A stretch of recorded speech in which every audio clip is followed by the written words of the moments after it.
Europe 1, il est 8h moins 5. Thomas Soto. Il y avait donc un conseil des ministres franco-allemand hier à Berlin. Bonjour Dany Cohn-Bendit. Bonjour Thomas. Vous avez suivi ça de très près, ça fait évidemment de belles images, de belles déclarations, mais ça sert à quoi ? Bon, d'abord il faut dire que le courant est passé, que Angela et François s'entendent bien. Il faut dire il était temps, mais c'est Poutine qui les a forcés. C'est-à-dire que Poutine les a forcés à se réchauffer ensemble.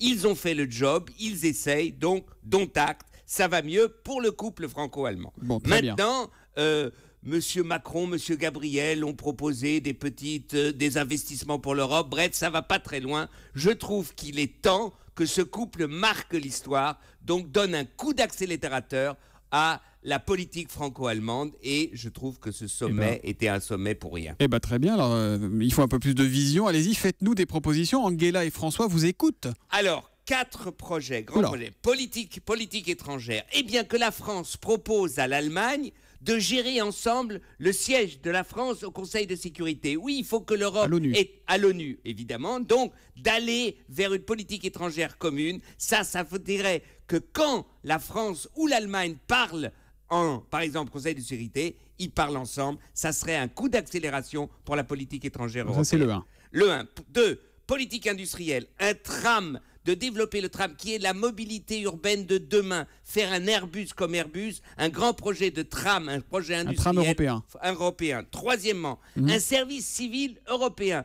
Ouvrir, il y a un service civil en Allemagne, il y a un service civil en France. Le faire ensemble, que ça soit vraiment qu'on puisse aller faire ce service civil aussi bien en France qu'en Allemagne, c'est un coup d'accélérateur vers l'Europe. Et enfin, renforcer les collèges bilingues, c'est les protéger. Oui, c'est bien si des enfants sont bilingues, qu'ils soient franco-allemands ou même d'autres, d'ailleurs, lycées bilingues. Oui, je vais vous fâcher, Dany, mais moi j'ai essayé d'apprendre l'allemand en deuxième langue.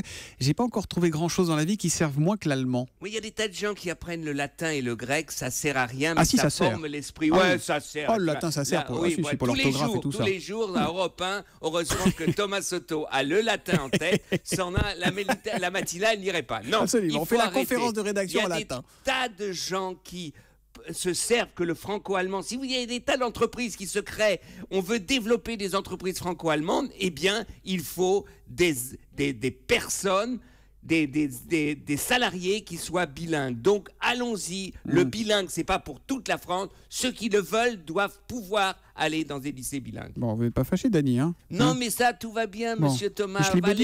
Et moi aussi, jusqu'au bout, comme dirait Charles Aznavour. Guten Journée, Herr Dany. On se retrouve demain. L'humeur de Dany, c'est tous les matins. Bis morgen, ciao, ciao. À demain, à 8h moins 5 sur Europe 1.